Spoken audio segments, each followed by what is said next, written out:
Assalamu alaikum. I just want to thank you. I just want to say Alhamdulillahi Rabbil Alameen. Allah, Allah, Allah, Allah, ya Allah, Allah, la ilaha illallah.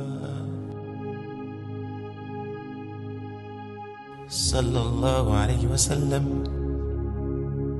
Ẹ jẹ́ ká ṣe salatu fan nabi, ọ̀rẹ́ Ọlọ́run.